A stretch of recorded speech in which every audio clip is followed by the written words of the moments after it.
et à tous, on se retrouve ce matin pour démarrer une nouvelle semaine de jeux de société en direct sur la chaîne Un Monde de Jeux avec des invités exceptionnels parce que vous le voyez, à ma gauche j'ai Stéphane. Bonjour Stéphane. Bonjour Martin. J'ai au bout de la table deux invités exceptionnels puisque j'ai Jules. Bonjour Jules. Salut. Et Freddy. Bonjour Freddy. Salut Martin. Freddy que vous connaissez. Non, est-ce que les gens te connaissent? T'es déjà passé dans non, une vidéo ou jamais? Non, on n'a jamais tourné ensemble. On n'a jamais tourné ensemble, ça y est, on tourne ensemble. Ça y est. Freddy, c'est un gars du coin. C'est un franc-comtois que je connais depuis très très longtemps, beaucoup plus longtemps que la plupart des invités qu'on reçoit dans nos émissions. Vous travaillez pour une boutique, alors pas une boutique du GBL, une boutique hors GBL, parce qu'on fait très souvent des émissions avec le GBL, le groupement des boutiques ludiques. Il y a des boutiques qui ne sont pas au groupement, peut-être pas encore, je ne sais pas si ça fait partie de vos intentions de les rejoindre. Ou... Nous, on serait ravis de faire partie du GBL, mais en fait, comme on a une double casquette livres et jeux, et on fait principalement du livre, 2/3 de vente de livres et 1/3 de jeux, on ne peut pas être référencé comme GBL. Il faut faire 50% de son chiffre d'affaires en jeu, je crois. Et là, vous avez compris pourquoi on a invité cette boutique aussi, parce que tu l'as dit, vous faites bande dessinée. On parle un tout petit peu moins de bande dessinée depuis la rentrée, ça me frustre énormément. Et jeux de société, bah là, on va parler des deux. On va parler jeux de société, on va parler bande dessinée. C'est l'objet de cette émission. On va revenir, c'est la boutique Bulle de Pion. Je n'ai pas cité le nom de la boutique. Vous êtes situé où ? À Saint-Julien en Genevois, à côté de Genève. C'est dans la zone frontalière autour de Genève, en Haute-Savoie. Du côté français. Donc c'est pas loin de Genève, mais c'est côté français. C'est une boutique française aussi. Je n'ai pas de jugement évidemment sur les boutiques suisses, mais c'est pas les mêmes conditions financières. C'est peut-être plus facile en France d'avoir une boutique. Probablement. Toi, tu es suisse.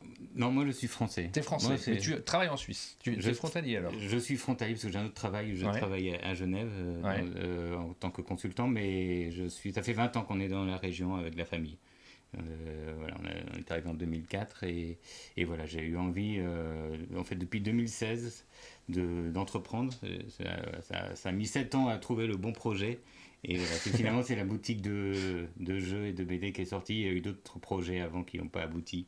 Et c'est celui-là qui a abouti. Est-ce que, je vous pose la question, pour ceux qui regardent l'émission, est-ce que c'est pas le bon projet? Une boutique de jeux et de BD? Là, c'est un peu un de mes rêves, moi, ce genre de choses. Je pense pas que j'y arriverai un jour, parce que j'ai pas du tout envie de déménager de ce très beau village, mais où le bassin de population est peut-être un peu léger, pour ouvrir une boutique.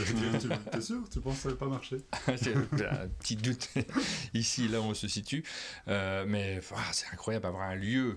On les a, ceci dit, les bandes dessinées et les jeux, comme tu peux le constater, on les a dans ce lieu-ci, mais pouvoir transmettre la transmission, nous on le fait par vidéo, vous le faites dans un local, en proposant les jeux, les bandes dessinées au public. On va le faire ce matin, on va les partager ensemble, on a une matinale très riche, puisque vous le voyez, on va parler de la boutique Bulle de Pion. Je mets le menu parce qu'on a déjà commencé à en parler, on va raconter cette histoire-là, ça me passionne, je trouve ça génial. On parlera de vos conseils en matière de jeu, mais aussi, et on est ravis que vous nous en ayez amené en matière de bande dessinée, et je vois de manga aussi. Oui, il en faut un petit peu quand même. Ouais, je suis plus du tout à la page en manga et je suis très très curieux de savoir ce que tu nous conseilles, parce que j'aimerais bien me remettre un petit peu à jour également.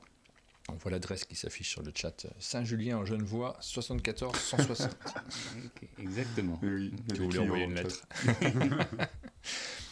Je viendrai faire un tour avec plaisir, nous dit Folie Enfantine. T'es dans le coin, Folie Enfantine? Parce que cette émission, elle est enregistrée évidemment avec vous qui nous regardez. Si vous la regardez en replay, forcément, on a des personnes qui sont en live sur le Twitch.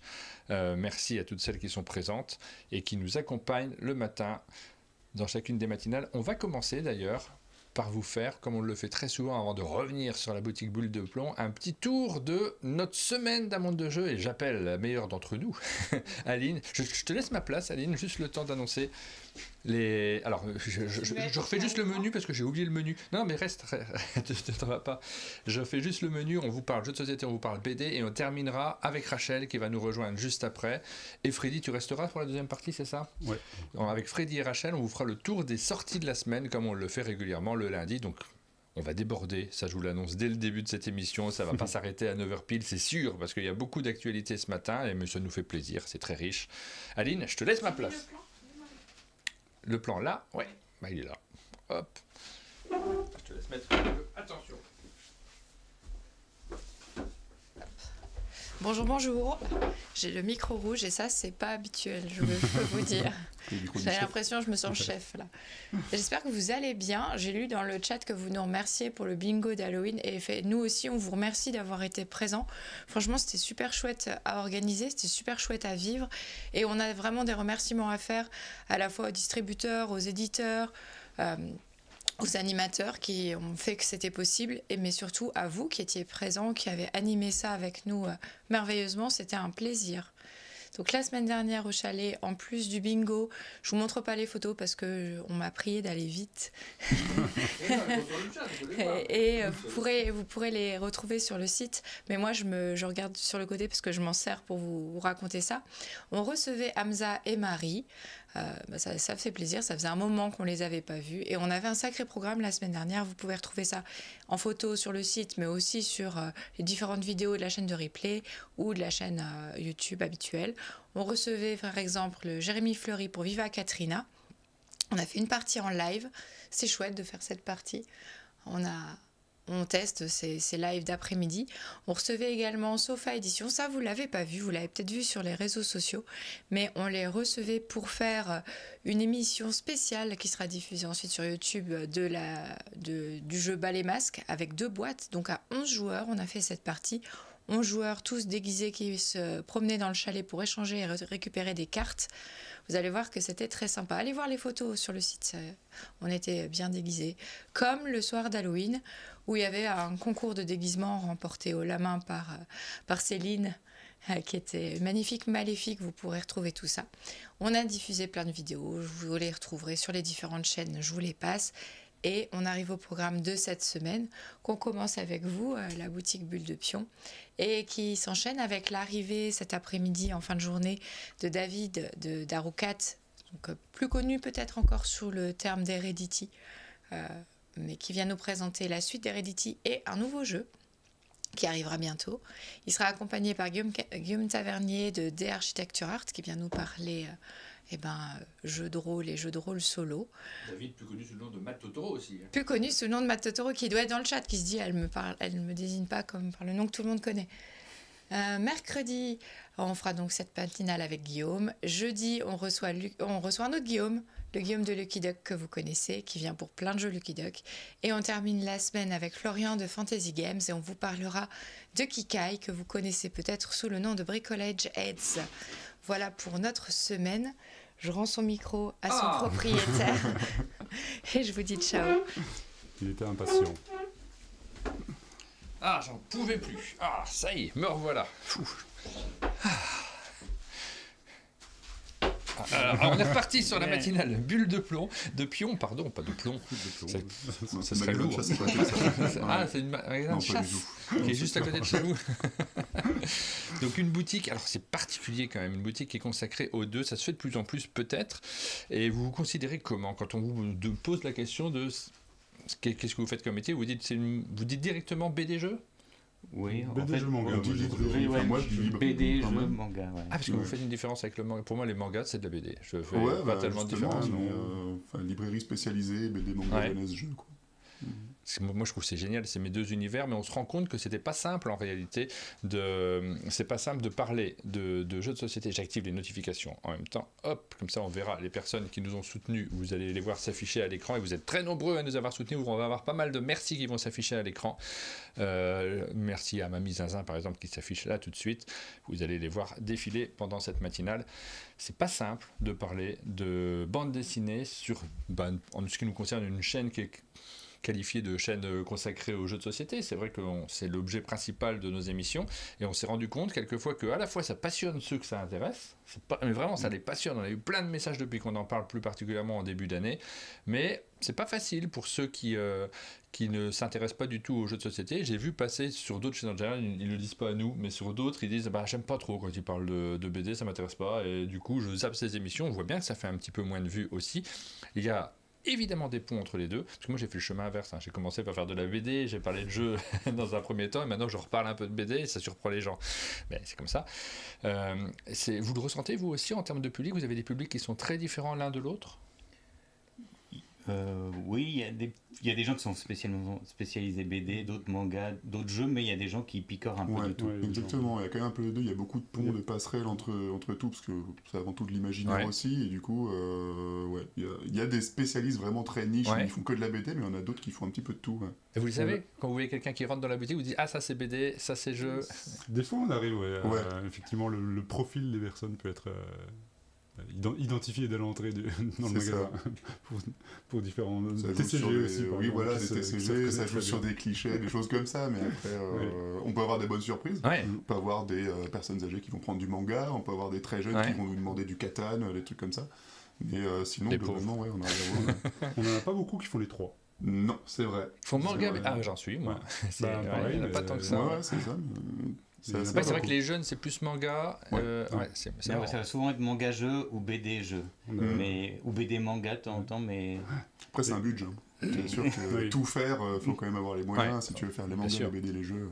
Les ados sont, pour le coup, pas beaucoup BD. Ça fait mal au cœur. 15-25, et pourtant, il y a de l'offre. Il y a beaucoup de BD ados qui sortent qui sont super cool, mais c'est vrai que c'est pas ce qu'on vend le plus, loin de là. Les ados, ils vont se tourner vers le manga par défaut. Est-ce qu'ils l'ont été à une époque? Je ne sais pas. Parce que moi, quand j'étais jeune, j'ai déjà l'impression que la bande dessinée, c'était déjà un truc pas forcément pour les plus jeunes. Voilà, bon, il y a des différences d'âge en fonction des intérêts et les modes jouent dessus forcément. Alors on va raconter l'histoire de la boutique parce que moi ça m'intéresse particulièrement et vous nous avez envoyé des photos, vous allez pouvoir retrouver tout ça sur notre site internet si vous voulez redécouvrir derrière, mais elle n'est pas très vieille cette boutique, elle a 3 ans, c'est ça? 2 ans et demi. 2 ans et demi. Précis, juin 2023. Donc on a ouvert avec Freddy qui était là dès l'ouverture et puis Jules qui nous a rejoint 1 an après. Avant lui, on avait eu d'autres postes de libraire, mais voilà, c'est avec lui que ça a duré dans le temps et que ça marche très bien. Une très bonne équipe tous les 3. Ouais. C'est toi qui l'as initié tout seul? Tu t'es dit tiens, j'ai envie de faire ça? Oui, comme je disais, ça fait 7 ans que je veux en fait entreprendre. Ouais. J'ai lu un livre qui m'a donné envie d'entreprendre. C'est un livre qui mêlait à la fois entrepreneuriat et développement personnel. Et en fait, j'ai voulu exprimer une sorte de folie intérieure que je canalisais depuis plusieurs années. Parce que, dans mon autre métier, j'étais plutôt responsable financier, contrôle de gestion. Et voilà, du coup, je cherchais un projet pour entreprendre. Et voilà, j'ai voulu à un moment faire un restaurant latino. Mais c'est pas le même truc. Presque pareil. BD, jeux, tacos. Il y a des jeux orientés nourriture. Mais ça, faut ouvrir il y en a de plus en plus d'ailleurs, de ces fameux cafés-jeux dans lesquels il y a aussi le moyen de se sustenter. Oui, un bar à jeux, ça m'a jamais trop attiré. Pas plus que ça. C'est sa licence sur les jeux, sur les BD. Mais c'est plus simple, je pense, à tenir. Parce que le problème du restaurant, c'est qu'on dépend du cuisinier. Quand nous-mêmes, on n'est pas cuisinier.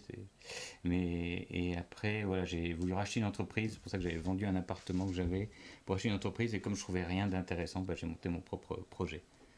Qui n'était pas au départ, je n'avais pas pensé. C'est l'opportunité qui a fait que j'ai vu une opportunité de marché. Et on a monté ce projet, j'ai eu la chance de pouvoir recruter Freddy.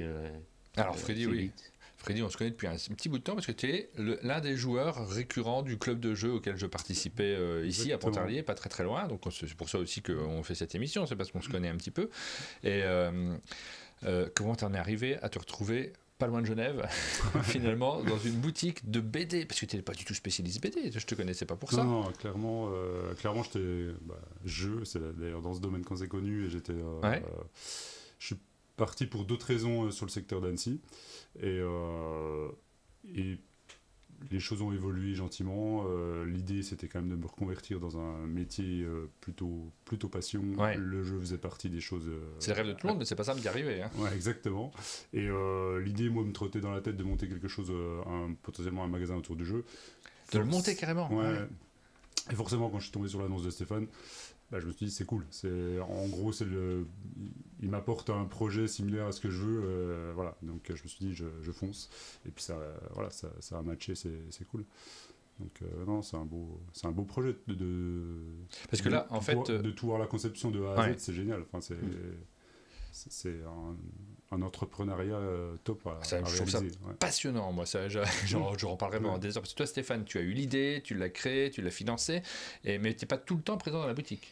Non, comme je disais, effectivement, moi, je ne me rémunère pas avec la boutique. Du coup, non, moi, j'ai un autre travail à côté à Genève. Au début, j'étais en CDI. Et puis, j'avais besoin d'un peu plus de liberté. Je suis passé par une case chômage. Et maintenant, je suis consultant sur des missions... sur des projets informatiques pour les directions financières en Suisse, dans des grosses entreprises. Et du coup, quand tu passes dans la boutique, c'est un peu la fête pour toi, non ? Pour moi, oui, c'est un plaisir. Moi, j'adore être présent quand je suis là, quand j'arrive un peu à la fermeture, un peu avant la fermeture, qu'il y a les clients, ou quand je suis là le samedi, ou même quand je suis là le matin avant d'y aller, que c'est pas encore ouvert. Toujours un plaisir d'être sur place. Et tu arrives à y être assez souvent dans ce cas-là, tu te transformes en vendeur Oui, je fais de tout un peu. On est très polyvalents tous et c'est ça qui marche bien. On peut, oui, je fais beaucoup d'administratifs aussi quand c'est fermé. Quand je suis là aux heures de fermeture. On n'en parle pas assez, ça, de ce plaisir. Mais après, c'est aussi les avantages et les inconvénients d'une petite structure, c'est que tu dois être polyvalent, donc pour ceux qui aiment ça, c'est cool. Enfin, moi, typiquement, j'adore le fait qu'on fasse plein de choses, enfin qu'on fasse tout, entre guillemets, tous les aspects. Contrairement aux grandes structures où tu fais souvent que du conseil, soit la logistique, soit des choses, c'est plus dédié. Et là, c'est chouette de pouvoir avoir toute cette polyvalence. Nous, on connaît ça aussi, on aime bien la polyvalence. Hein, Rachel, on adore ça. Elle a dit oui. Rachel qui est juste en face sur le canapé en attendant gentiment son tour, elle est très polyvalente. Et pour rebondir d'ailleurs sur ta question de tout à l'heure, le fait de la passerelle jeu BD, mine de rien, ces deux univers, je trouve pas si lointains que ça, dans le sens où c'est tellement d'imaginaire. Oui. C'est juste chouette de pouvoir concilier les deux. Et c'est vraiment, moi, c'est à l'arrivée dans la boutique que j'ai plongé vraiment dans la bande dessinée. Je lisais un peu de manga, un tout petit peu de manga à la base, mais je plus plongé dans la BD que dans le manga finalement. C'est des approches qui sont sensiblement différentes, effectivement. On n'a pas parlé de toi, Jules, pour l'instant. Toi, tu es arrivé en même temps, un petit peu après ? Un an après l'ouverture. Moi, avant, j'étais dans l'éducation nationale, j'étais CPE, donc pas du tout dans le même domaine-là. Pour moi, bosser dans la BD, le jeu, c'était pas forcément une option. Mais en fait, j'ai fait un burn-out. Et du coup, j'étais dans une période très mauvaise. Et il y a une amie qui m'a envoyé une annonce, justement, Bulle de Pion pour être libraire. J'ai tenté un peu au pif, sans qualification, juste avec la passion, parce que ça m'a toujours passionné ces univers-là, que ce soit le manga, la BD, les jeux. Et j'ai été pris, donc c'était un vrai pari de la part de Stéphane, et je lui suis très reconnaissant pour ça, parce que j'imagine qu'il y avait des profils plus qualifiés que moi. Et en fait, ça a été vraiment une révélation. Maintenant, je sais que c'est ça que je veux faire. C'est super, j'adore entendre ça. Oui, une vocation. Parce que pendant un an, du coup, tu étais un peu tout seul au quotidien, Freddy. Il y a eu... vous avez toujours été deux, mais ça a tourné. Le deuxième a tourné pour différentes raisons. Il y a des périodes où j'étais seul. Il y a eu des petites périodes où tu as été seul, mais globalement... Ça a beaucoup tourné. Tout seul, ça doit être rude quand même, non ? C'est rude. Déjà à deux, c'est rude. Voilà. Mais... La première année, on n'avait pas autant d'activités qu'on a depuis septembre. Heureusement, si on avait été dans la situation des 2 années d'avant, cette année, ça aurait été compliqué, je pense. J'imagine, parce que, alors, j'ai vu le message passer, il n'y avait aucune boutique, ni jeu, ni BD autour de Saint-Julien. Saint-Julien, c'est une petite ville de combien d'habitants ? À peu près comme Pontarlier, 15 000 habitants, 17 000. Ah oui, donc il y avait vraiment la place d'avoir une boutique. Et en fait, ni jeu, ni BD. Ah oui. Alors, jeu, il n'y a jamais eu. BD, il y a eu pendant longtemps une boutique de référence, justement chez qui j'ai été client, jusqu'en 2019. Il a eu ça pendant 25 ans. Et en fait, il a fermé en 2019 et il n'avait pas été remplacé, effectivement. Du coup, c'est ça. En fait, tous les gens qui allions chez lui, on était un petit peu orphelins de ne plus trouver d'endroit à proximité. Pour acheter des BD, il fallait aller à Annecy, dans le pays de Gex ou derrière Annemasse. Donc ça faisait au moins 20-25 minutes de route en voiture. Donc, c'était ça l'opportunité que j'ai trouvée intéressante. Ouais, et puis pour aller derrière Jeanne Mars, c'est compliqué parce que c'est souvent rouge ou noir quand on y va. Alors on regarde la boutique, la vitrine de la boutique, et effectivement il y a un petit peu de tout. Les mangas au-dessus, c'est cloisonné. Hein. Les BD au milieu, et puis les jeux de société en bas. Vous composez votre boutique avec ces 3 aspects-là, forcément, il faut que les gens rentrent à l'intérieur. Vous n'avez pas les DVD, ça, c'est le truc, le dernier volet qui correspond effectivement à ce public-là, peut-être. Alors on dit que c'est le même public, mais c'est pas forcément les mêmes personnes non plus, parce que alors il y a des ponts entre les deux. On est dans de la culture geek, donc dans les deux cas, c'est ça. C'est là qu'on va retrouver un pan. On est attiré par ce genre de choses quand on aime bien les univers oniriques, ce genre de milieu-là, mais en termes de caractère, c'est pas nécessairement les mêmes personnes. Parce que les jeux de société, c'est vraiment des gens qui recherchent les contacts sociaux, les rapports, ce genre d'échanges. La bande dessinée, ça reste quelque chose d'assez solitaire finalement. Effectivement. Mais... J'ai presque envie de dire oui, mais non. Dans le sens où c'est aussi plein de moments de partage de ce que tu as pu ressentir comme émotion dans les BD ou autres. Voilà. Vous faites les festivals d'un domaine ou de l'autre? C'est-à-dire, par exemple, Cannes ou Vichy Cannes ou Angoulême, par exemple, parce qu'on va prendre Angoulême pour la BD, Cannes pour le jeu. Angoulême, on n'y est jamais allé, et en fait, ça m'attire moins un festival de... c'est ce que j'allais dire, en fait. C'est pour ça que je posais la question. Avec un festival de jeu, c'est sympa parce qu'on va jouer en tant que client. Un festival d'Angoulême, si tu es peut-être un collectionneur qui veut aller chercher les dédicaces de certains auteurs qui seront là, ça peut être intéressant. Moi je suis plus amateur de BD, mais je ne suis pas collectionneur de BD. Oui, alors il y a la côté collection, effectivement. Enfin, la collection, tu vas surtout avoir les dédicaces récentes, des auteurs récents. C'est ça que tu vas avoir dans les festivals. Mais il y a un rapport où on ne sait pas quoi faire dans un festival. J'en ai fait quelques-uns, moi, au début, parce que je suis auteur de BD, d'abord. Et je me suis beaucoup ennuyé dans les festivals de bande dessinée, dans la mesure où, c'est pas une critique des auteurs de bande dessinée, j'en fais partie. Mais on n'a rien d'autre à faire que d'être assis devant des gens qui sont debout, en plus, avec une difficulté à discuter. De quoi on discute? Qu'est-ce que tu as lu de bien? Enfin, c'est pas passionnant, et qu'est-ce qu'on fait d'autre après? Pas forcément grand-chose, alors que dans le jeu de société, ça n'empêche pas de parler de bande dessinée d'ailleurs, mais ça permet d'avoir un sujet de conversation évident de c'est quoi le jeu du moment. Enfin, la communication est beaucoup plus agréable. Et il y a beaucoup moins de gens alcoolisés aussi. C'est bizarre, mais... Ah oui, non, ça dépend. Je n'avais pas fait cette comparaison. Les soirées... Mais tu peux pas jouer alcoolisé, c'est compliqué. Tu fais plus rien de bien. Donc les soirées jeux de société... Les soirées jeux de société, je trouve que tu arrives à discuter avec les gens, alors que les soirées BD... si chacun est dans son coin et qu'on lit, c'est pas ouf. C'est peut-être, je sais pas. Non, mais ça finit au bar, toujours. Ils n'ont rien d'autre à faire de toute façon. Oui, ouais. C'est caricatural ce que je dis. Je m'en excuse pour ceux qui vont être révoltés. Mais c'est vraiment ce que j'ai vécu, moi, il y a maintenant une vingtaine d'années. Ça a peut-être changé un peu, j'en sais rien. La boutique, là, quelqu'un qui a mis le Sphinx d'or, c'était la boutique, effectivement, qui a fermé en 2019. Voilà. On continue à regarder les photos, parce que moi, je prends mon temps. Hein. Du coup, je suis passionné, mais... Si tu switches sur d'autres photos, d'ailleurs, on va le faire. Très sectorisé sur la vitrine, par contre, le magasin est complètement mélangé. Enfin, pas la partie manga. C'est mélangé à l'intérieur du magasin. Tout est mixé. Il y a si des jeux dans les BD. C'est l'entrée, le comptoir à l'entrée. Donc là, au fond, il y a la partie manga. Donc là, effectivement, on est plutôt assez sectorisé manga. Mais en fait, si on se balade dans la boutique, j'ai voulu organiser ça sous forme d'un peu de type de public. Donc il y a un coin jeunesse, il y a un coin grand public, BD jeux, jeunesse, BD jeux, pareil. Et après, il y a un coin geek. Et donc le coin geek, tu as les jeux experts, tu as les mangas. C'est un peu organisé comme ça. Il y a la salle pour Caverne d'Alibaba. C'est ce que les gens nous disent. Quand ils rentrent, en fait, ils sont stupéfaits par la pluralité de choses. Ça pète de partout. Il y a des choses à voir de partout, donc c'est cool. Et il y a un visiteur qui nous dit: salut, je suis en Lure car je conduis, mais super émission et super. Attention, la priorité, bon sang. Merci pour ce commentaire. On a Patrice qui est sur le chat aussi, qui nous dit chouette, qui tient une boutique lui également. Alors là, sur le jeu de société et le jouet. Et bon, c'est des univers qui sont communs. Puis c'est aussi, là, vous vous retrouvez entre vendeurs en boutique, il y a ludicaire, pardon, mais là, je dis vendeur parce que forcément, il y a des aspects qui sont un petit peu différents entre, comment on dit pour les livres, libraire et ludicaire. Vous faites les deux en même temps. Du coup, quel terme vous utilisez, vous? Libo-ludicaire. Non, pas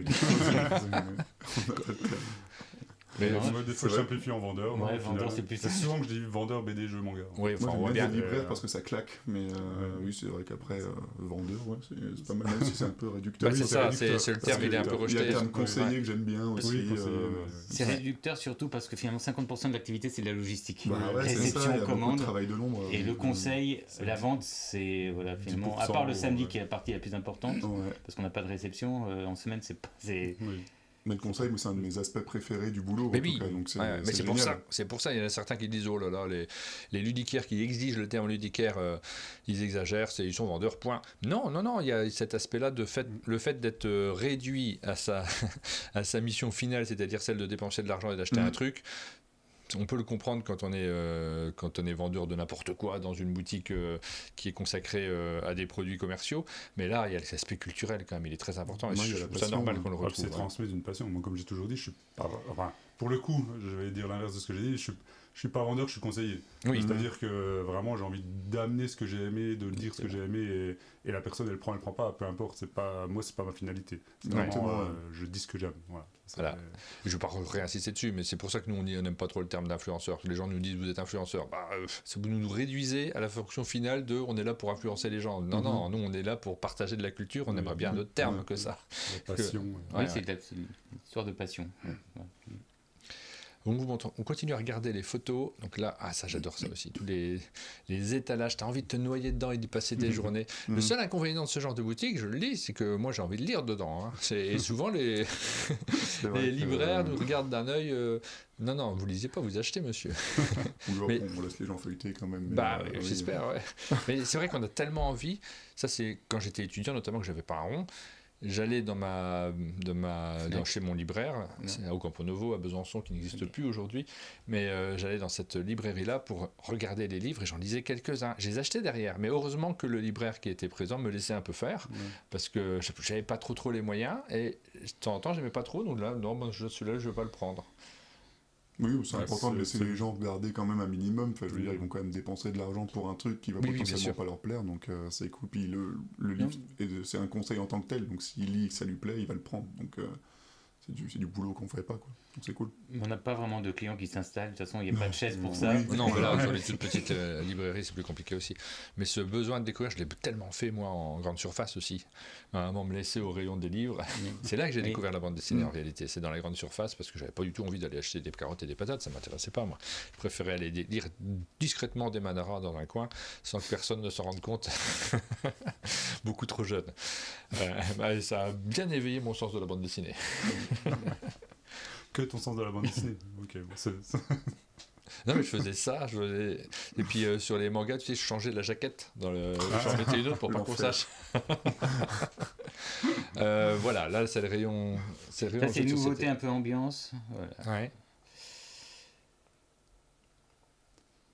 Ça, c'est la salle d'à côté qui, au départ, était une salle de jeu, mais avec plein de jeux en libre-service. Mais finalement, les gens n'osaient pas trop s'installer et jouer. Et au fur et à mesure, on l'a transformé en quelque chose d'autre. Maintenant, c'est une salle 0-6 ans. Donc, voilà, tout ce qui est... il manque encore des jeux qui sont dans la salle principale, mais avant Noël, normalement, tous les jeux moins de 6 ans, comme les Smart Games ou tout ça, vont passer dans cette salle-là. Et on voit que c'est osé quand même de mettre du sable sur le sol comme ça, parce que ça risque de s'étaler, mais c'est bien respecté, hein, personne ne marche dessus. Les enfants peuvent faire des pâtés quand ils s'ennuient, c'est chouette. Et là, au plafond, on voit... Comment les gens font les dédicaces au plafond? Ils prennent un escabeau? Ils détestent. Exactement. Globalement, ils détestent tout. C'est pas pratique. Ils sont comme ça. Et puis, ils sont sur un escabeau. Et puis, moi, je les félicite tous parce que franchement, c'est un rendu juste magnifique. Ça rend trop bien. Ils détestent en soi l'exercice, mais ils adorent l'idée, effectivement. Oui, après, voilà. Ça, ils trouvent que c'est l'idée assez originale de faire ça au plafond. Voilà, effectivement. Et c'est vrai que les gens ne le remarquent pas, mais effectivement, on fait signer tous les gens qui sont venus en dédicace. Voilà. À part un qu'on a loupé, c'était Christophe Rimbaud pour Colt Express. J'espère qu'il reviendra un jour.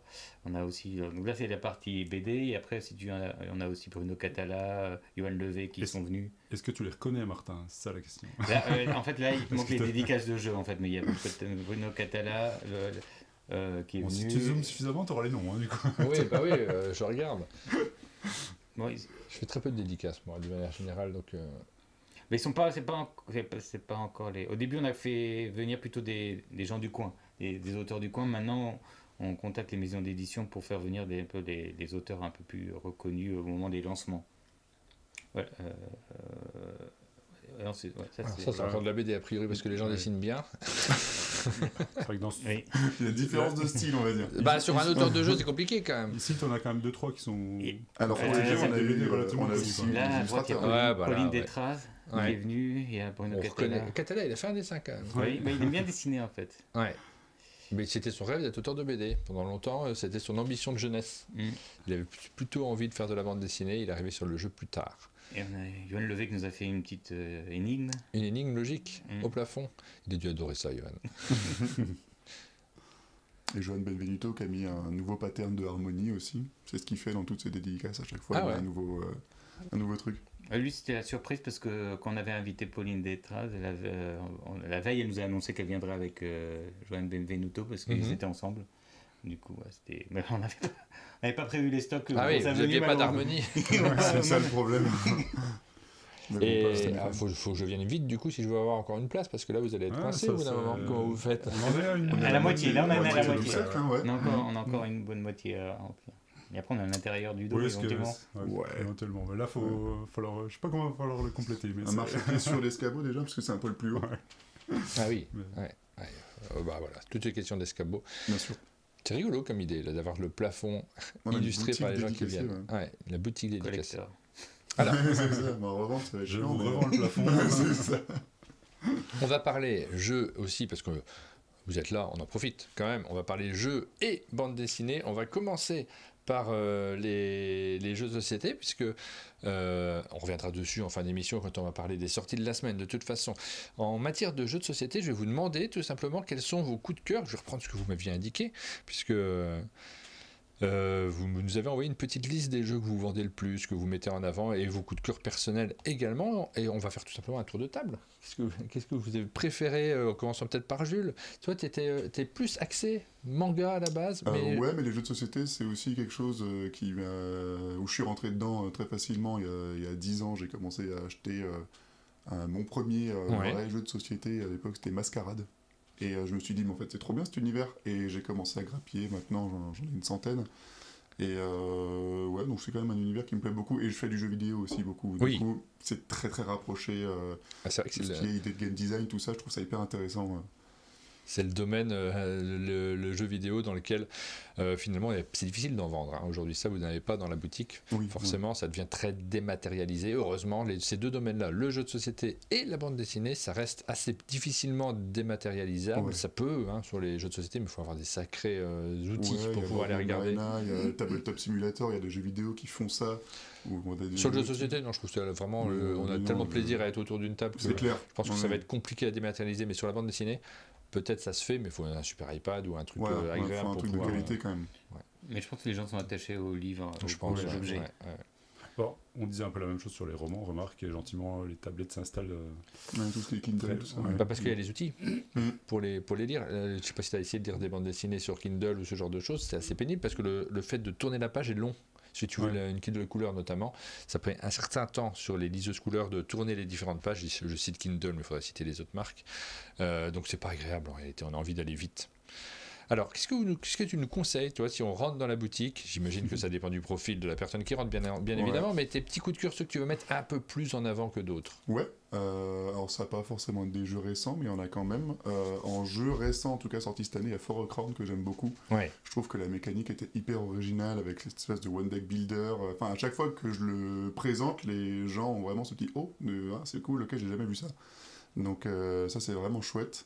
De Maxime Rambourg qui était sélectionné à l'As d'Or cette année et c'est publié par c'est Roboprod, je crois. Si je ne me trompe pas. Mais Maxime Rambourg, j'ai capté que j'aime tous ses jeux. À chaque fois que je vois la boîte, je fais mais c'est lui aussi. Je pense à Little Tavern aussi.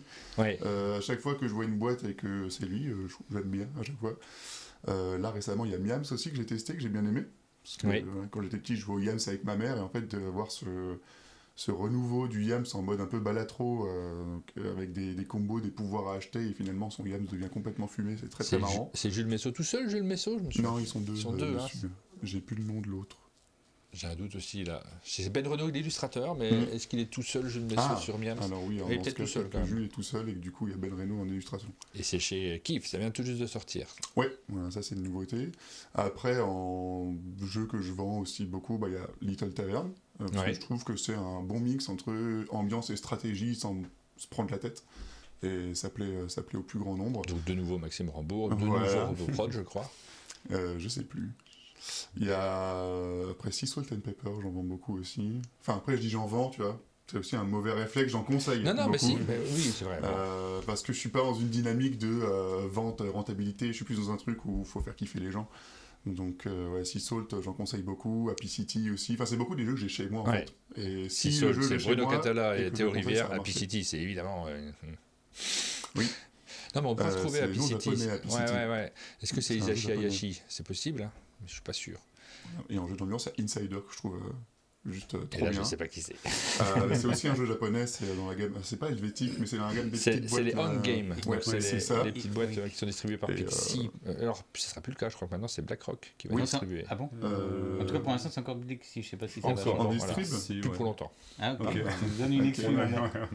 Mais voilà, c'est des jeux que j'aime beaucoup et du coup que je vends bien parce que la passion se ressent dans le conseil. Quand c'est des jeux que je connais pas trop, de toute façon, je vais jamais mentir en mode ce jeu il est trop bien alors que j'y ai jamais joué, ça c'est clair. Et pareil, si on montre un jeu que personnellement j'aime pas, je vais dire perso j'aime pas. Et après je vais essayer de décrire la mécanique pour voir si ça va plaire à la personne. Puisque le conseil, comme tu l'as dit, ça se fixe avant tout par rapport à la clientèle, quoi. Pas trop de gros jeux finalement dans tous ceux que tu nous cites là, on est plutôt sur du jeu facile. Même si finalement dans mon top 3 il y a Sight et Dune, quoi. Donc c'est des jeux que j'aime beaucoup, mais comme dit, c'est des jeux qu'on n'a pas forcément beaucoup en boutique, on n'a plus du jeu familial. Et c'est les jeux qu'on vend et qu'on conseille le plus. Maintenant, en gros jeu, il va y avoir Sight, c'est un de mes jeux préférés de tous les temps. On n'a pas trop la clientèle de gros jeux. Et il n'y a pas la clientèle. Là, vous êtes arrivé, vous avez ouvert la boutique après cette transformation qu'il y a eu dans les boutiques ludiques dont on a tellement parlé dans nos émissions, le fait que maintenant les jeux de société experts ont un peu moins de clientèle, tout simplement. C'est pas du tout le goût des ludicaires. Les ludicaires sont ravis d'avoir du jeu expert et d'en conseiller, mais il y a moins de personnes qui se déplacent dans les boutiques. Il y a cette tendance à acheter directement. Toi, Freddy, tu es un amateur de gros jeux à la base. T'en as fait pas mal. J'en ai fait pas mal. Et finalement, dans la boutique, t'as eu l'occasion d'en conseiller, d'en proposer? On en conseille, mais pas beaucoup, franchement. Le pourcentage, quand les gens viennent nous chercher, allez, ça va être une personne sur 20, 30 qui vient nous chercher un gros jeu. Enfin, et du coup, par contre, c'est souvent ceux qui viennent chercher un gros jeu, c'est des connaisseurs. Donc, par contre, quand tu peux partir dans les conseils là, tu prends énormément de plaisir parce que c'est chouette de pouvoir conseiller ces gros jeux qu'on n'a pas souvent l'occasion de conseiller. Mais en étant amateur de ce type de jeu, ça t'a frustré un petit peu de te retrouver en boutique et finalement d'avoir essentiellement du jeu d'ambiance ou plus léger? Je trouve ça un peu dommage, effectivement, de ne pas pouvoir en vendre plus et en rentrer plus, parce que c'est aussi... typiquement, nous, on limite aussi les rentrées de toutes les nouveautés, des gros jeux, des jeux experts. On les limite pas mal. Et c'est un peu dommage aussi parce que on aimerait vraiment proposer plus et que ça tourne et que ça parte. Et que ça, voilà. Mais on ne va pas proposer ce que les gens ne viennent pas chercher. Hein. Donc, alors, qu'est-ce que tu conseilles particulièrement de ton côté? De mon côté, alors le gros coup de cœur là, de cette année, c'est Toy Battle. Je suis d'accord. Vraiment, je prends un énorme plaisir, j'y joue. Vous êtes sponsorisé par RoboProd ou parce que là pour l'instant c'est RoboProd à chaque fois, Paolo Mori, pas tout seul parce que c'est avec sortir des trucs moins ouf. Hein. C'est avec Remo, je sais plus. Son co-auteur, on l'oublie à chaque fois. Paolo Mori. J'ai pas les auteurs. Conzado d'autres, mais là c'est pas très bien de le dire comme ça. Je pense que ça finit par un O, je dirais. Mais non, c'est vraiment, je trouve, ce jeu a une mécanique addictive. Vraiment, c'est génial. On a envie d'y rejouer et c'est hyper rapide, hyper simple. C'est génial. Remo Conzadori, merci Bob Danu qui nous donne le nom de son co-auteur qui est très important, qu'on ne cite pas assez sur ce jeu-là. On attend la suite. Moi, j'ai hâte de voir la suite de moi, j'espère pareil. J'attends des nouveaux persos, des nouveaux terrains. Ils ne peuvent pas ne pas le faire. C'est obligatoire. On veut une suite à Toy Battle. Même si je trouve qu'il y a déjà, justement, avec les 8 plateaux, avec les persos, je trouve qu'on a déjà... Enfin, les stratégies sont différentes d'un plateau à l'autre. On ne va vraiment pas axer de la même manière. Et donc, je trouve ce jeu vraiment passionnant et en 10 minutes, t'as fait ta partie, quoi. Enfin, sauf si la personne ne connaît pas, tu vas mettre un peu plus longtemps, mais en 10 minutes, grand max, c'est plié et c'est génial. Enfin, du coup, t'as envie d'y rejouer. Moi, entre jeux de plateau et BGA, je pense que j'en ai fait au moins 500 parties, quoi. C'est génial. Donc, il y a celui-là. Donc, c'est vraiment mon gros coup de cœur. Ça fait longtemps que j'avais pas eu un gros coup de cœur comme ça. Après, on conseille beaucoup de petits jeux. Alors, dans les jeux à deux, je trouve qu'il y a, mine de rien, une très bonne gamme de jeux à deux. Alors, d'autant plus que cette année, ils en ont sorti énormément. Mais je trouve qu'il y a toute la gamme de joueurs. Il y en a beaucoup qui sont faits par Bruno Cathala, pour ne pas le citer. Du coup, qui ont des bonnes mécaniques. Mais c'est vrai que ceux-là, j'ai conseillé beaucoup, que ce soit du Sobek, du Nicodemus, du plus classique, du Splendor Duel. Vous avez encore du Nicodemus dans la boutique? Ouais, complètement. Moi, je le conseille. J'adore cette mécanique. Donc, oui, il est très très chouette. Je le préfère largement d'ailleurs au jeu d'origine dont il est inspiré, Nicodemus. Tu sais, il y avait un autre jeu dans cette catégorie qui s'appelait Imaginarium, très bien. Également signé par Florian Sirliex, il ne faut pas l'oublier, et Bruno Cathala. Ils sont deux sur ce jeu-là. Et je préfère la version de joueur, le Nicodemus. Après, c'est vraiment quand même deux stratégies différentes. C'est très différent. Je trouve le seul rapprochement qu'on peut y faire, c'est le design. Le design et les ressources, ce genre de choses. Mais après, voilà. Moi, je prends plaisir sur les deux. Mais Nicodemus est beaucoup plus rapide, encore une fois. On a plus facilement la possibilité de caler un Nicodemus que de caler un Imaginarium. C'est toujours ça aussi. Bob Nenu corrige, c'est Alessandro Zucchini. Il nous a donné une mauvaise info. Merci. Conzadori, c'est Captain Flip. Ok, merci. Intéressant aussi ce qui vient de sortir, parce que Captain Flip, c'est un peu la version addictive que j'aimais bien juste avant que je bascule sur Toy Battle. C'est le même auteur. Que ça joue. C'est un auteur qui a actuellement, c'est l'auteur du moment, Paolo Mori. Ça fait un moment qu'on le connaît, depuis Augustus notamment, on le cite très régulièrement, mais il est génial, cet auteur. C'est incroyable le nombre de jeux géniaux qu'il a proposés. Il y en a un que j'adore. Je crois que mon préféré de tous, de Paolo Mori, c'est pas le plus connu, c'est Blitzkrieg. Blitzkrieg, toi aussi t'aimes bien. Mais c'est pas très vendeur celui-là, parce que forcément en Deuxième Guerre mondiale, il n'a pas eu le droit à des éditions exceptionnelles. Mais j'adore les sensations de Blitzkrieg. Je le conseille aussi souvent, mais du coup, les gens sont moins preneurs parce que c'est... J'aime pas dire ce genre de choses, mais on va dire que c'est quand même... le côté guéguerre, ça plaît moins aux... Toy Battle, c'est pareil, mais c'est une guéguerre qui est plus acceptée. Donc ça passe facilement. Le design aussi fait la différence. Stéphane, est-ce que tu as des conseils particuliers, toi? Est-ce qu'il y a des choses que tu aimes bien vendre, proposer? Après, moi, les jeux que j'aime bien, c'est plutôt les jeux où on s'embête les uns les autres, où les jeux où on s'embête. Et donc, où il y a pas mal d'interactions. Donc moi, ça va être où il y a du bluff, où il y a du jeu d'enfoiré un petit peu. Du coup, moi, ça sera cette année, les Agent est venu. Chez Yellow. Un de mes coups de cœur, qui marche dans toutes les configurations. Je ne sais plus le nom de l'auteur, mais c'est un Norvégien. Non. J'aurais dit Tjorn von Schunien. Non, c'est peut-être un japonais. C'est sûrement lui. Les pauvres qui mais je tords des trucs. On saccage leur nom, désolé. Il y a Rachel qui insiste pour que tu dises Zénith. Parce que tu es le seul à y avoir joué parmi les trois qui sont là. J'ai joué 2 fois, j'ai bien aimé, j'étais très mauvais à chaque fois, mais c'est pas le... je vois le potentiel du jeu, mais c'est pas les jeux qui, moi, m'attirent le plus. Mais effectivement, c'est un jeu qu'on vend très bien en boutique, que les gens nous demandent... Déjà, il est beau. Donc, les gens, ils vont à la boîte, ils veulent savoir ce que c'est. Ça va faire plaisir. Le est cool. C'est ce qui a été critiqué sur le jeu. Tu vois, l'esthétique. Alors, c'est naïade, donc c'est super beau. Mais le blanc de la boîte, il y en a certains qui ont critiqué cet aspect-là. Et même les éditeurs m'ont dit c'est vrai que j'ai eu beaucoup de critiques sur ce plan. Moi, je trouve justement que ça renvoie, ça pète encore plus les dessins avec le fond blanc. Ils ont fait un peu le même design, entre guillemets, ce côté blanc avec Leaders. Leader, j'adore aussi. J'aime bien le côté un peu minimaliste. Je trouve c'est cool. Très cool. Grégory Grard et Mathieu Roussel, je crois, ils sont 2 sur Zénith. C'est Laura et Christian Coudal sur Agent Avenue. Merci à ceux qui cherchent en direct. C'est important de citer les auteurs. Certains les très connus, mais après, quand je conseille un jeu, je vais pas dire c'est 2 trucs et trucs. Pas forcément d'arguments. Par les connaisseurs, quand tu dis que c'est un jeu de Cathala, forcément, il y a un truc un petit peu argument de vente, mais j'aime pas trop vendre sur le nom, je préfère vendre sur le concept. En tout cas, conseiller. Il est 12:15, donc on va aussi parler un peu de bande dessinée. Juste avant, quand même, il y a une particularité dans cette boutique aussi, c'est votre propension à mettre en avant aussi du Altered. J'ai le temps de retrouver le nom, c'est un peu long.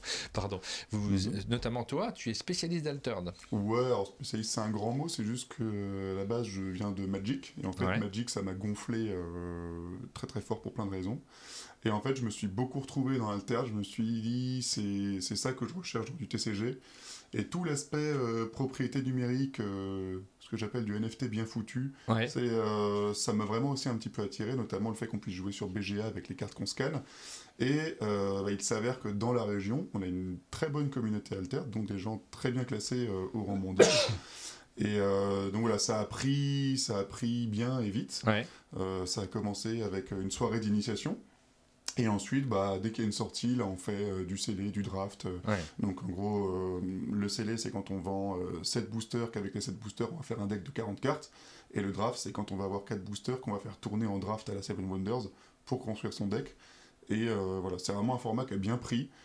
Parce que je l'ai poussé, mais parce que je l'ai bien aussi. Oui, on a besoin d'avoir des gens qui sont prescripteurs dans des coins. C'est pareil pour les boutiques libertines. On a besoin, si on veut faire du scellé, du draft, ce genre de choses, d'avoir des gens qui initient autour d'eux, qui amènent les joueurs à découvrir et à partager de bons moments. Il y a Rachel qui rigole, mais... non, mais moi je trouve que c'est un des meilleurs Altered, parce qu'il y en a plein qu'on a découvert ces dernières années où j'ai quand même le sentiment de comme d'hab, c'est chouette, mais c'est un peu comme d'hab. Là, celui-là, il n'est pas comme d'hab, il change, il y a plein de sensations qui sont différentes. Cool. Il y a un aspect jeu de société avec justement les deux parties qu'il faut se faire rejoindre. Il n'y a pas de point de vie à faire tomber, il n'y a pas de point de victoire à gagner. C'est vraiment assez original, et voilà, on joue sur deux côtés à chaque fois, c'est vraiment une carte tour par tour, c'est pas Magic où le mec il pose une carte et du coup ça trigger tout son deck et tu vas te faire un café, et puis après, je suis très frustré de Magic, je sais pas si ça s'entend, mais en tout cas Altered, ça m'a vraiment aidé à reprendre le TCG sereinement. J'aime beaucoup. Alors après ils ont un rythme qui est supérieur à ce que j'arrive à suivre. C'est ça. Mais j'aime beaucoup. Je suis content de voir qu'effectivement il y a des boutiques qui se consacrent un peu plus à ce jeu-là que d'autres. Il y a Maud Chalmel qui nous réclame des bandes dessinées. Mais oui, Maud, on va parler des bandes dessinées. Regarde, j'ai même une rubrique, les bandes dessinées. On va en parler plus particulièrement parce que là, moi, je suis un peu au courant du jeu de société en général. Je suis très, très à la page et je suis paradoxalement, étant donné d'où je viens, un peu moins au courant des bandes dessinées. C'est pour ça qu'on a décidé d'en parler un petit peu plus cette année et de les mettre davantage en avant. Mais depuis cet été, j'ai loupé un peu le fil et j'ai loupé des choses. Vous en avez ramené quelques-unes et on va vous en parler. On va vous faire du conseil, on va vous créer des envies, je crains. Qu'est-ce que vous nous avez ramené? On commence par qui? Stéphane, peut-être? T'as la plus grosse pile, vas-y. C'est une très très jolie pile. Alors, on va faire un peu d'espace parce que là, on va feuilleter ce qu'on a devant nous. Je vais écarter cet écran-là. On va pouvoir les poser ici et puis regarder ce dont il s'agit. Là, vous nous direz sur le chat ceux qui vous attirent plus particulièrement. Là, j'ai 3 nouveautés, si on commence par 3 nouveautés de cette année. Alors, il y en a la crevette, c'est un de mes coups de cœur de l'année. Et ça, c'est des choses qui viennent de sortir là en octobre, qui étaient très attendues. Donc le Weekly, c'est un spin-off sur Black Sad. Avec un autre dessinateur? Avec un autre dessinateur, exactement. On retrouve Diaz Canales, donc c'est le même scénariste. Mais Guarnido, en fait, était pris parce qu'il est en train de travailler sur une autre BD avec Errol qui a fait les Infobes, avec lequel il avait fait les Infobes. Ils sont en train de travailler, pas sur une suite des Infobes, mais sur une autre BD ensemble. Et du coup, il n'avait pas le temps de s'occuper de cette BD-là. Et donc, ils ont cherché un autre dessinateur, qui est le dessinateur d'une série jeunesse qui s'appelle Tête de Pioche. Et voilà, ça raconte un peu l'histoire de l'acolyte de Black Sad, donc le journaliste Weekly, et voilà, comment il est venu à comment il a trouvé sa vocation de journaliste. Et donc avant ça, il a travaillé dans des pompes funèbres, il a aidé à démêler un complot qu'on va découvrir dans les BD. C'est assez réussi, moi j'ai trouvé. C'est très très belle BD, les Black Sad. J'ai du retard là-dessus, il faut m'y remettre moi. Je ne sais plus où j'en suis, je ne sais plus celle que j'ai, mais ça a été un choc quand les premiers Black Sad sont sortis en boutique et qu'on a foncé dessus pour les lire les uns après les autres, avec souvent beaucoup d'écart entre la sortie de chaque tome. Oui, surtout à la fin, surtout vers la fin. Le 5 et 6, il y a eu beaucoup de temps. Et c'est la BD qui est classée numéro 1 devant Astérix sur BD Geste en termes de... Là actuellement en termes de vente Non, pas en termes de vente, mais en termes des indispensables BD. C'est un classement qu'ils avaient fait il y a quelques années, avec des votes. Je ne sais pas s'il est actualisé encore, mais c'est Black Sad qui trône en tête devant Astérix. C'est chouette, ça, c'est comme idée de classement. Parce que c'est vrai que nous, là, on ne le fait pas, mais il faut qu'on se le note, Rachel, de faire des classements aussi références de choses à retrouver quand on s'initie. Parce que quand on arrive dans un milieu, on se dit, mais c'est quoi qu'il faut que j'ai ? Donc, on a effectivement des sites qui nous font des classements générique à partir du nombre de votes, c'est le cas de BGG, vous allez pouvoir aller sur ce site et vous connaîtrez les goûts des Américains, mais quand on veut savoir, nous, ce qui nous intéresse dans notre catégorie plus particulière, on ne sait pas trop quoi prendre en général, c'est utile, même si c'est pas utile pour les spécialistes, c'est utile pour ceux qui s'initient. Black Sad, ouais, c'est un indispensable. Je me le note, moi au fur et à mesure, je vais le noter ici là dans la page de garde. Il y a quelque part les jeux que je veux récupérer, celle-ci, les bandes dessinées, pardon. Celle-ci, moi, ça me tente. Dites-nous sur le chat si ce weekly, si vous, déjà, je l'avais pas vu passer. Il est sorti là tout récemment. Il est vendredi dernier. Ah bah c'est pour ça, c'est pour ça que je l'ai pas vu passer. Il me le faut. En plus, là, tu sais que tu vas passer un super bon moment à lire ça. Ça va être confortablement dans ton fauteuil. Et c'est des moments en dehors du temps. C'est des trucs dont on se souvient, ça laisse des émotions derrière, ça t'accompagne pendant ta journée. Lire une bonne BD, offrez-vous ça, offrez-vous ce plaisir-là d'avoir ces moments-là dans vos journées. Ensuite, on a Je suis un ange perdu, c'est chez Dargaud également. Oui, alors Je suis un ange perdu, c'est un deuxième volet une première BD qui était sortie il y a 2 ans qui s'appelait Je suis leur silence, du même auteur, avec la même héroïne, mais c'est des one-shots à chaque fois. Et en fait, elle avait eu le prix Canal BD, Je suis leur silence, pour en gros le prix des libraires, ouais. Canal BD. Et ça, c'est Eva qui est en fait une psychiatre, qui elle-même entend des voix de personnes de sa famille qui sont mortes. Donc là, ces personnes-là, ça c'est des gens de sa famille, sa tante, sa grand-mère. D'accord. Et en fait, dans chacune des 2 histoires, elle est interrogée au début parce qu'elle est mêlée à un meurtre. Et donc elle va raconter en fait l'histoire un petit peu, comment elle est venue à rencontrer ce meurtre. Et dans le premier volet, elle est invitée par une de ses clientes à un testament où une grand-mère va refaire son testament et un des héritiers va mourir. Et dans ce deuxième volet, c'est un de ses patients qui disparaît, puis je ne sais plus pour quelle raison elle va vouloir aller à sa recherche. Elle va croiser une bande de néo-nazis. Elle a un caractère complètement déjanté qui plaira autant aux hommes qu'aux femmes. Très forte personnalité, très, très intéressante. Ouais, je la connaissais pas du tout non plus, celle-ci. Donc ça, c'est le tome... en fait, il n'y a pas de numéro parce que c'est le deuxième volet. C'est le deuxième volet. Voilà, mais d'histoire indépendante. On peut commencer par celui-là et lire Je suis leur silence, qui est le premier tome. Après. Tu vas tout me vendre. Hein, ça fait un convaincu aussi, si tu remontes un petit peu dans le fil. Ouais, il y a Patrice Pillet qui a Je suis un perdu, me fait très envie. 2 fois déjà que j'ai failli craquer. C'est prévu pour cette semaine, donc il craque cette semaine, Patrice, qui lit pas mal de bandes dessinées. Il a une boutique de jeux et jouets, mais il lit pas mal de bandes dessinées. Il est intéressé par tous ces milieux-là. Et La Crevette, c'est un de mes coups de cœur de l'année. Souvent les coups de cœur, c'est des choses dont on n'attendait rien de particulier. Et en fait, Zidrou, c'est un auteur assez connu. Il a démarré en faisant de la jeunesse avec l'élève du Cobu. On n'a pas cité l'auteur d'avant, c'est Jordi Lafèvre. Et là, c'est Salomon et Zidrou, donc des auteurs qu'on connaît bien. Ouais, Zidrou, élève du Cobu, Tamara, côté jeunesse. Et maintenant, ça fait plusieurs années qu'il se spécialise plutôt dans la partie adulte. Et là, il travaille avec Salomon, c'est leur deuxième BD ensemble. Et ça se passe au début des années 50 dans un magasin de lingerie féminine. Ouais. Et en fait, c'est l'histoire de ce magasin. Une des employées va découvrir par hasard quelque chose qu'elle n'aurait pas dû découvrir. Et c'est plein d'humour, les dessins sont superbes à l'aquarelle. Ça me fait envie aussi. Hein. C'est une très belle BD que je recommande. Et en fait, autant Zidrou... L'amour, ça ne se mesure pas. Ok, on comprend des trucs par rapport au titre et le sous-titre. Une des citations ils disent... Je les prends en photo. La lingerie fine, c'est le papier d'emballage de l'amour. C'est ce qu'ils citent. C'est ça. Bon, qui forcément. Je prends en photo les trucs que j'ai prévu d'acheter. Est-ce que tu vas tout me vendre? T'en as ramené 2 autres. T'as le droit à un bonus.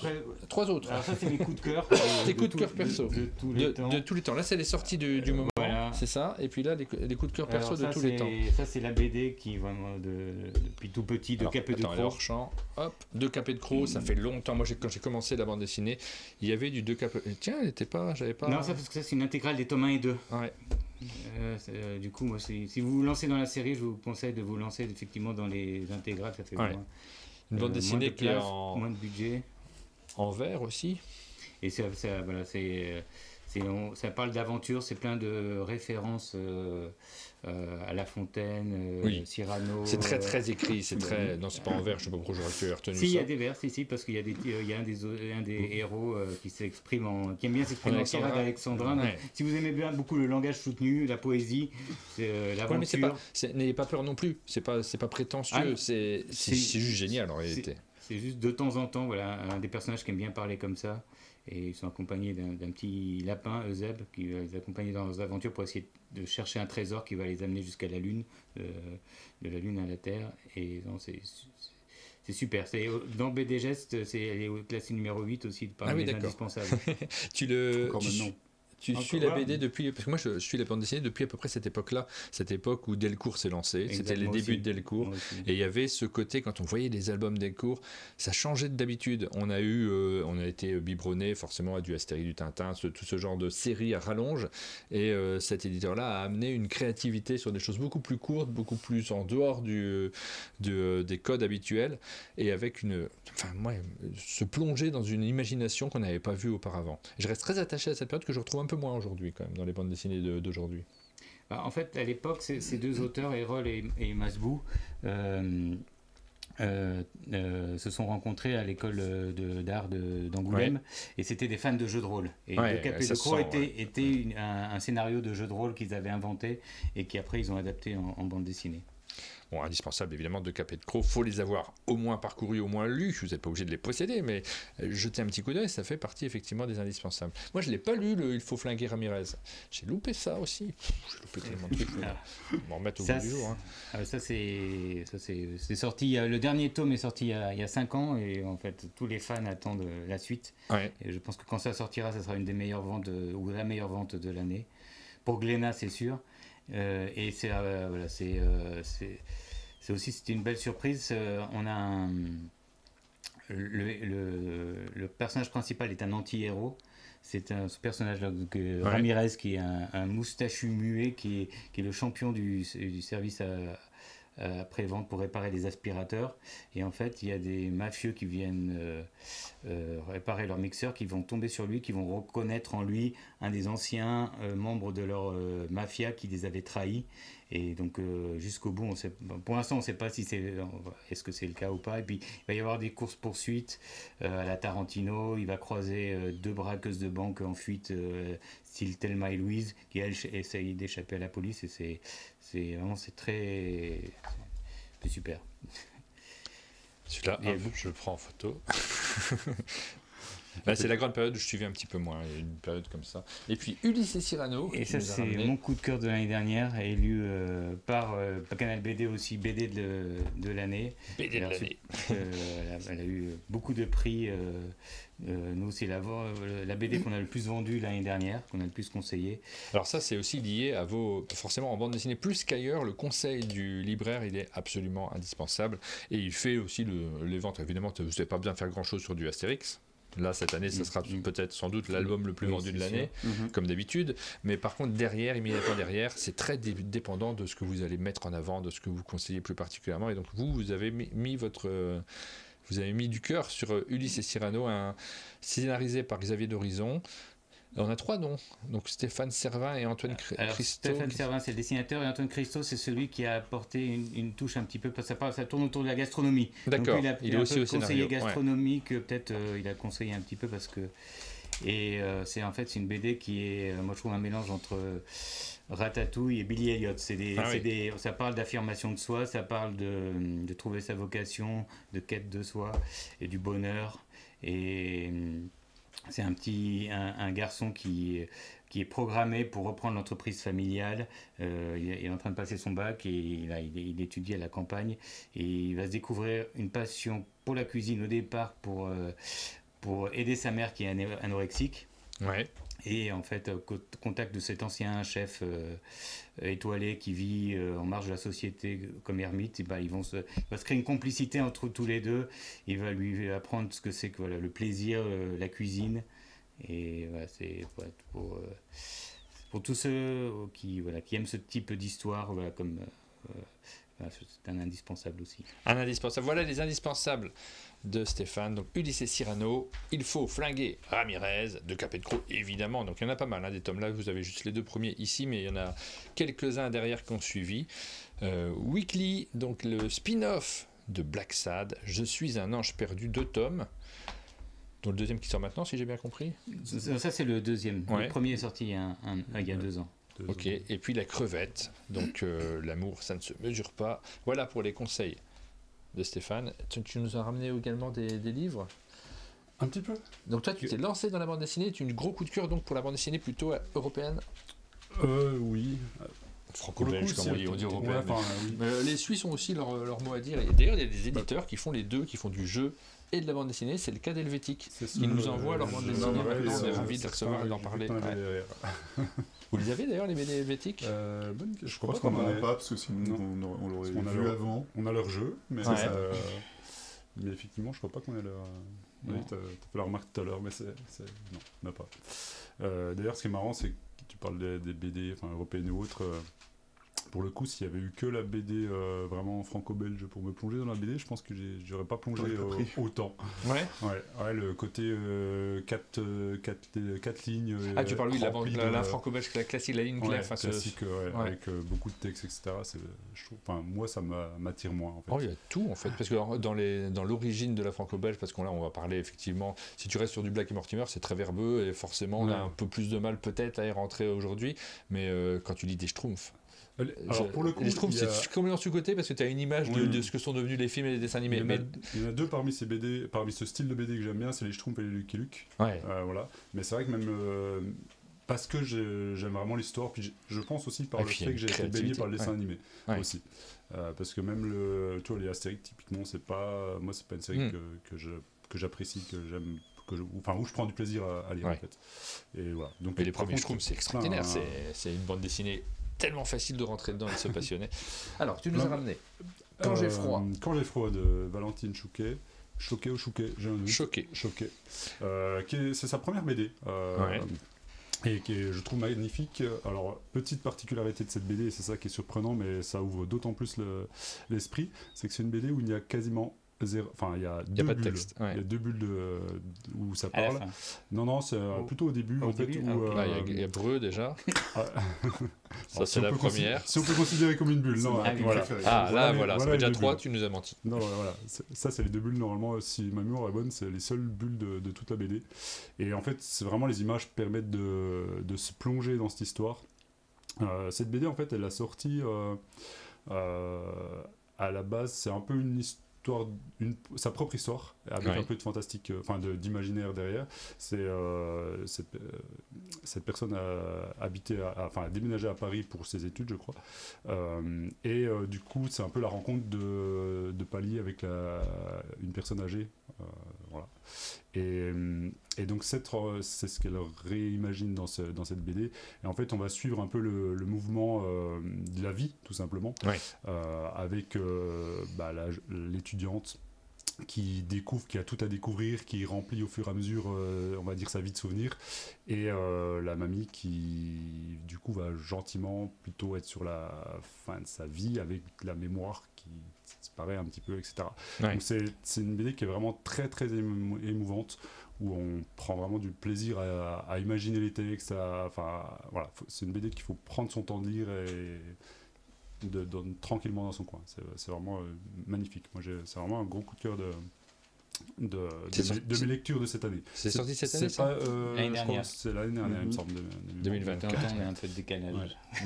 Mais voilà. Et nous, vu qu'on n'a pas le temps de tout lire les nouveautés, il y a des fois on lit des nouveautés à on choisit, mais les libraires et les ludicaires, de toute manière, choisissent aussi. Ils ne connaissent pas forcément tout ce qu'ils présentent, nécessairement.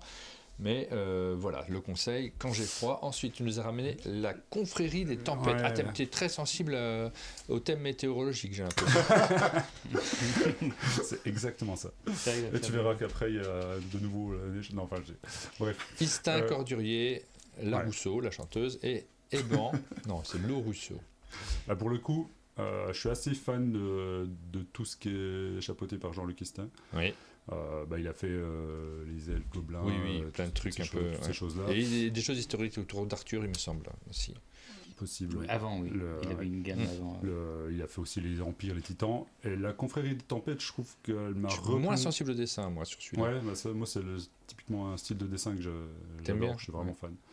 Et là, on va être sur l'histoire de Agora qui va hériter d'un pendentif de par sa famille et qui va se faire attaquer. Oui, on est dans l'heroic fantasy là. Ah oui, complètement, totalement. Ouais. Bah, c'est quand même la grosse majorité de ce que sort Jean-Luc Istin. C'est vraiment, voilà, on est dans cet univers-là. Et donc ils vont se faire attaquer. Enfin, sa famille va se faire attaquer, elle va réussir à s'en sortir, elle va être sauvée par Korak, je sais jamais dans quel sens. Et voilà, il va y avoir une histoire de trahison par rapport à tout ça. On va gentiment révéler les pouvoirs du pendentif. À l'intérieur, il y aura une pierre un peu magique. Et Agora va apprendre un peu les pouvoirs de la sorcellerie, magie noire, magie blanche, plutôt magie noire pour elle. Et voilà, on part dans un univers vraiment d'aventure. Son rêve à Agora, c'est de pas rester dans sa famille, mais de partir justement dans cette confrérie des tempêtes qui est un peu on va dire des pirates qui font régner un peu leur loi sur les mers. Et voilà. Ça, tu vois, c'est moins mon type de BD là-bas, c'est pas celle vers lesquelles je vais naturellement. Mais par contre, quand de temps en temps je tombe sur le bon titre, c'est celui qui est très marquant, qui reste. J'adore en fait découvrir des bandes dessinées dans des domaines où je vais moins aller par moi-même. Donc je me note celui-ci, La confrérie des tempêtes. Merci pour ce conseil. Pareil, alors ça en nouveauté, totalement. Jim, donc ça vient tout juste de sortir. Ouais. Jim, Giuseppe Liotti, Un Noël à Paris. C'est souvent des histoires un peu romantiques. C'est vrai que Jim en a fait pas mal. Jim, en fait, ce que j'adore dans ces BD, souvent, c'est que je me laisse embarquer directement. Ouais. En fait, il y a. Et c'est bien celle-ci, donc du coup. Il n'y a pas forcément de choses. Je l'ai vu, j'ai fait la prod, je me suis dit, je vais attendre des conseils quand même avant de prendre ça. Et donc, voilà, on fait ce matin. Parmi tous ceux qui mais en fait, tu te laisses embarquer. C'est vraiment c'est souvent ce qui se passe avec Jim, c'est que je me laisse embarquer par des choses parfois tradies ou qu'on a déjà vues et revues, mais il les tourne bien et je me laisse embarquer en fait. Et à chaque fois, là, c'est l'histoire d'un couple. Au début, ils se retrouvent dans un restaurant, il donne l'impression que c'est une personne qui drague une femme, etc. Et en fait, c'est son mari.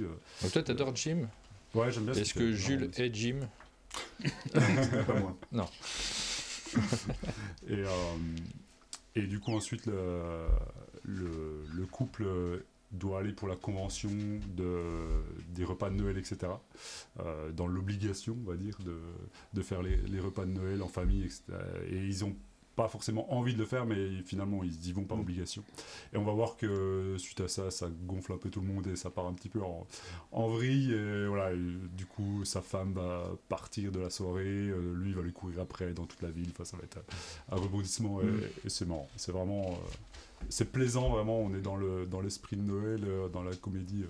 Comment dire romantique, c'est vraiment ça. Ouais, septembre, moi j'adore, je suis très romantique. C'est une histoire en 2 tomes, donc là ça ne se termine pas encore à la fin de ce tome-là. Le deuxième tome sortira à Noël l'année prochaine. Rester dans l'esprit de Noël. Voilà. Même si en soi je trouve qu'il se termine bien sans trop en dire, il y a vraiment un côté, on pourrait s'arrêter là en mode fin ouverte. Et exactement, cool. Il se termine, il est bien coupé. Donc Noël, c'est encore un petit peu la neige, tout ça. Est-ce que tu restes dans la neige, on regarde avec la dernière aventure. Et c'est que le froid, il n'y a pas un truc de soleil dans Jamais, ouais, c'est ça. En même temps, on est au mois de novembre. Ah, c'est vrai. L'hiver approche. Les notes rouges, Nadia Naclé, je vais y arriver, pardon. Nadia Naclé. Alors là, on part dans une BD qui est pas facile, une BD qui est dure puisqu'elle se passe sur le sujet de la Seconde Guerre mondiale entre un frère et une sœur, qui vont avoir des vies complètement différentes. Ils vont être séparés par la guerre, par ce qui va se passer, le fait qu'il y a des Allemands qui vont essayer les attraper. Et en fait, elle va réussir à s'enfuir et à vivre une vie, on va dire, plutôt classique, entre guillemets, si on peut appeler ça classique. C'est pas forcément pas vraiment le cas. Oui. Elle fait du piano, qui était qu'elle a appris par sa maman. Oui. Et lui, par contre, va avoir une vie totalement différente, puisqu'il va être attrapé par un Allemand et il va être, du coup, il va être déporté. Non, justement, cet Allemand avec sa femme ne peut pas avoir d'enfant. Donc ils vont l'adopter. D'accord. Donc voilà, il va y avoir tout le paradoxe d'être élevé par un SS d'une manière différente. C'est une histoire vraie ou c'est j'ai plus une info que j'ai plus en tête. Ok. Et du coup, voilà, je ne vais pas trop en dire parce qu'elle est vraiment surprenante. Le but de leur vie et de la BD, ça va être de savoir s'ils vont ou pas se retrouver. Et tout ça autour du piano, puisque c'était les prouesses de leur mère et ils sont restés aussi dans cet aspect-là. Donc c'est vraiment très, très chouette, très dur, mais très émouvante. Et pour ceux qui sont, on va dire, amateurs de BD sur la Seconde Guerre ou autre, c'est vraiment une très chouette BD. Voilà pour les conseils de Freddy. Et on enchaîne avec les conseils de Jules. Alors cette fois-ci, on part plutôt sur le manga. C'est du manga. Alors je tiens à dire qu'on m'avait dit 3, et moi j'ai respecté le chiffre. Il y a toujours ceux qui respectent et ceux qui ne respectent pas. C'est pas plus mal, sinon j'en aurais pris vraiment beaucoup. Et ma sélection, elle est un peu particulière parce que c'est une sélection où il n'y a pas de shonen. Donc le shonen, ça va être les mangas jeunesse, un peu action, avec un héros qui a des pouvoirs, qui va se confronter à tout. Et ça vient aussi d'une frustration, parce que le manga est souvent vu comme une sous-culture par les parents qui disent mon enfant il lit que des mangas, j'aimerais bien qu'il se mette à la vraie lecture. Donc j'ai mis des trucs qui sont de la vraie lecture. Voilà. Mais en fait, tout comme Dragon Ball, c'est de la vraie lecture. Il est très bon shonen. Voilà. Et voilà, ceci dit, je sais pas lesquels, c'est quoi ton shonen préféré? En ce moment, c'est Gachakuta, qui est un nouveau shonen qui est en 13 tomes. Et alors, on retrouve ce truc du héros un peu explosif, avec des pouvoirs plus ou moins forts, qui va se confronter à des ennemis de plus en plus puissants. C'est du shonen, c'est ça la recette. Mais Gachakuta, il y a toute une DA et toute une direction artistique très graffiti, très crade un peu, que j'aime bien. Et en fait, les shonen s'assombrissent un petit peu avec le temps. Et voilà, il n'y a pas que One Piece, il n'y a pas que Naruto. J'ai jamais lu One Piece. Voilà, moi non plus. Je sais pas si moi j'ai lu et j'ai pas trop aimé. C'est vrai. C'est un peu ma hot take de libraire manga, c'est que je suis pas fan de One Piece. D'accord. mais voilà, et du coup j'ai amené des œuvres qui m'ont marqué soit par leur scénario, soit par leur dessin, et qui sont complètement abordables si on n'a jamais lu de manga. Et voilà, j'invite vraiment les gens qui ne lisent pas de manga à au moins en essayer un ou deux, parce que c'est un format qui est très intéressant. Oui, c'est du noir et blanc, oui, ça se lit à l'envers. Ah oui, non, mais une fois qu'on a passé ça, je pense que là maintenant, c'est vraiment cool. Ça devient plus accessible. Les gens connaissent mieux le manga aujourd'hui quand même que. C'est ça. Et l'avantage dans le seinen, c'est qu'on va pas avoir des séries avec beaucoup de tomes. Là, ce que j'ai pris en l'occurrence, c'est des séries. She's Beautiful, le dernier tome est sorti le mois dernier, et c'est le tome 6. Donc voilà, on a vraiment une histoire finie. Et She's Beautiful, c'est très chouette. Là, on est dans c'est les mangas sentimentaux. Comment pas du tout. Non, pas du tout. C'est un thriller de science-fiction. Ah ouais, on dirait pas du tout. En feuilletant, on n'a pas l'impression. En fait, on va suivre l'histoire de Kurumi, qui est une petite fille qui est élevée dans l'enclos. Donc oui, dans le futur. L'enclos, c'est une espèce de bâtiment dans lequel il y a plein de petites filles qui sont élevées vraiment en mode surdoué, quoi. Et à l'âge de 10 ans, elles sont réparties dans une des 4 strates. Il y a les artistes, les scientifiques, les maintenances et le labeur. Et donc Kurumi, c'est une petite fille de cet institut. Elle va avoir 10 ans le lendemain. Et elle dort avec sa meilleure amie, dont elle est un petit peu amoureuse. Sauf que le lendemain, elle se réveille, et on est 14 ans plus tard. Et elle est plus dans l'enclos. Et il y a une fille qu'elle reconnaît, qui a 14 ans de plus, qui lui dit « On n'est plus dans l'enclos, et toutes les nuits, tu perds la mémoire.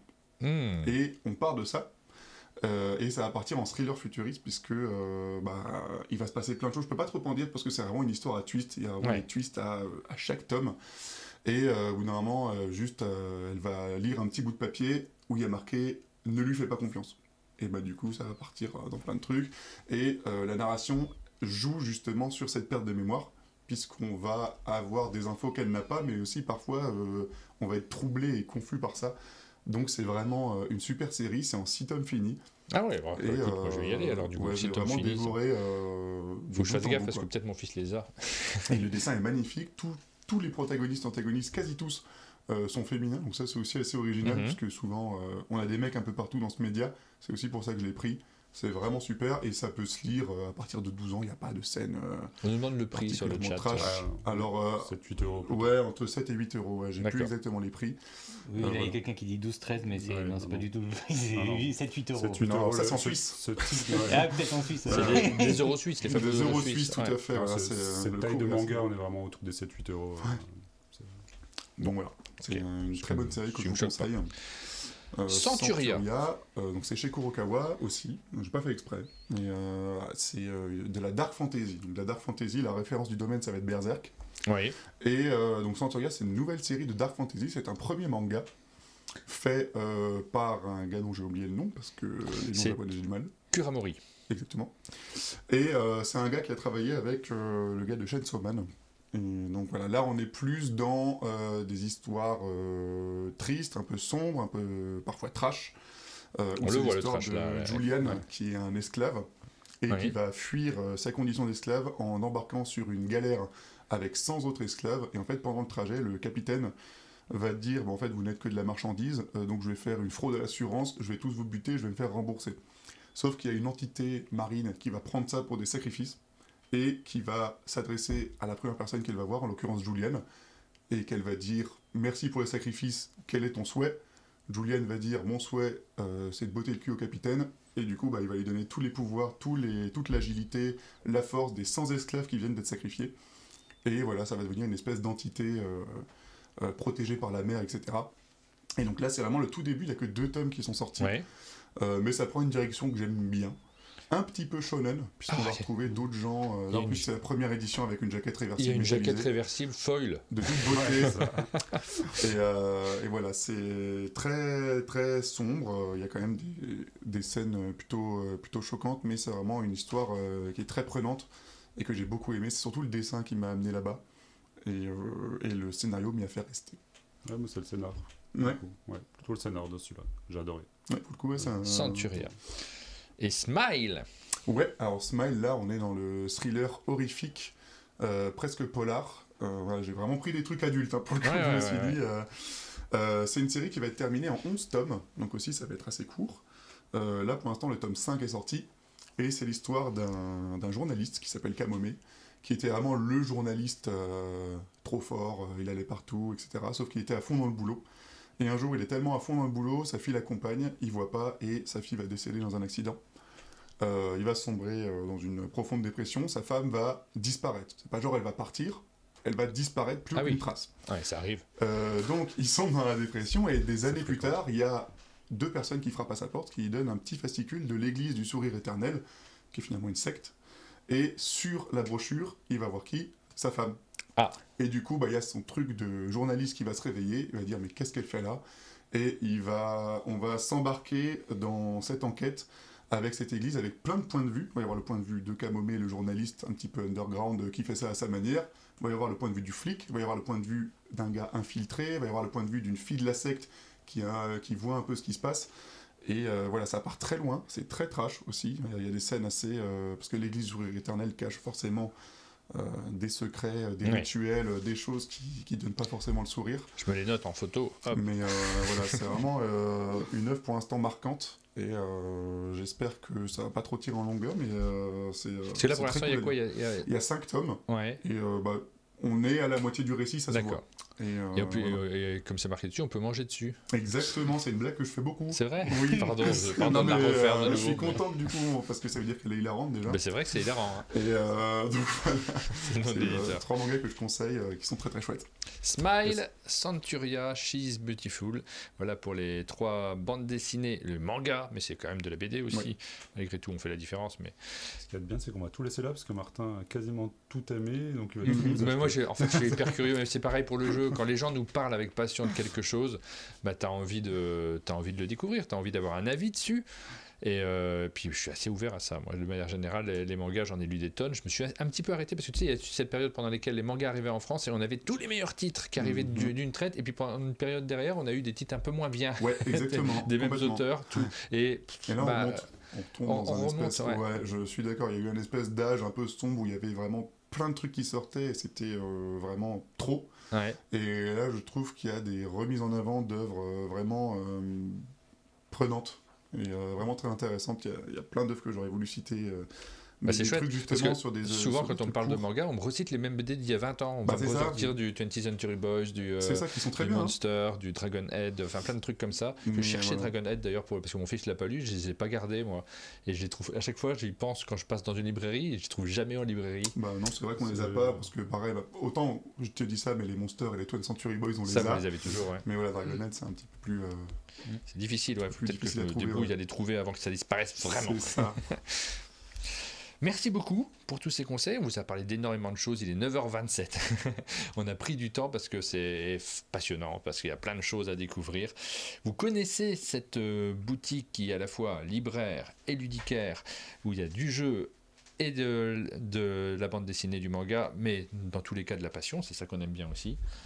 Merci de nous l'avoir fait découvrir. Merci à toi. Merci à toi. Merci de nous avoir accueillis. Avec grand plaisir. C'est exceptionnel. Ouais, toujours. Et puis on a ce plaisir-là aussi de pouvoir partager ensemble ce qui nous passionne. J'espère que parmi vous, vous avez meilleure boutique et meilleur conseiller Nunibou Boss qui est resté tout du long et qui est passionné également, j'imagine, par ces deux domaines-là.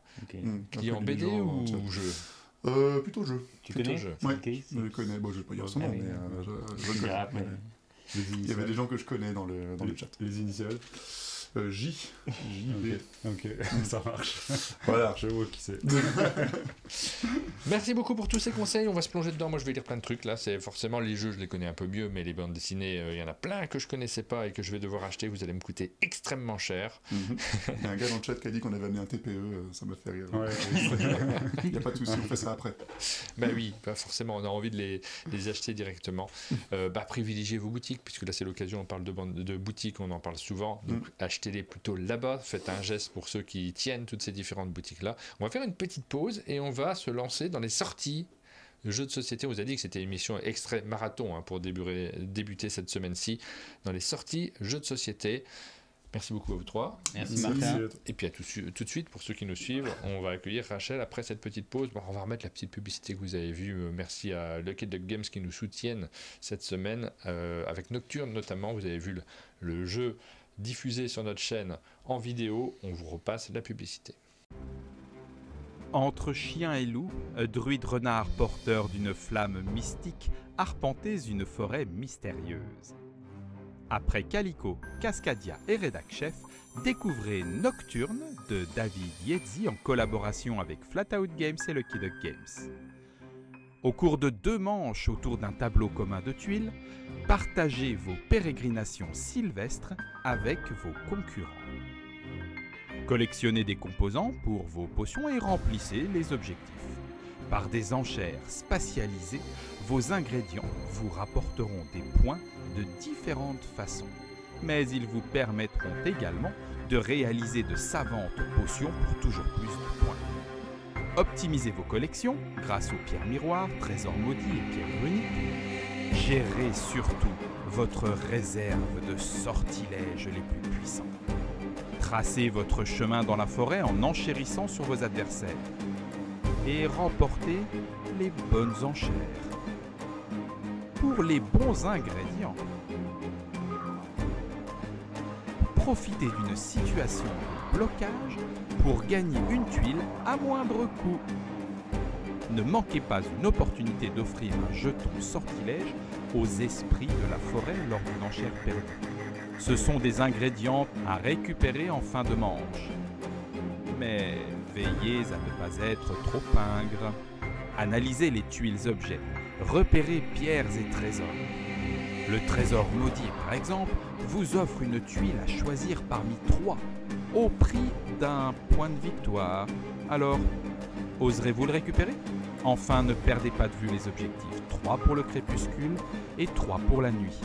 Adaptez votre jeu à leur demande. Enfin, décomptez toutes vos tuiles, vos potions et vos objectifs lors du décompte final. Votre renard peut même vous octroyer une capacité asymétrique une fois dans la partie, ou 2 points de victoire si vous en avez fait l'économie. Adaptable suivant le nombre de joueurs, y compris en mode solo, Nocturne est un jeu qui vous emmènera jusqu'au bout de la nuit.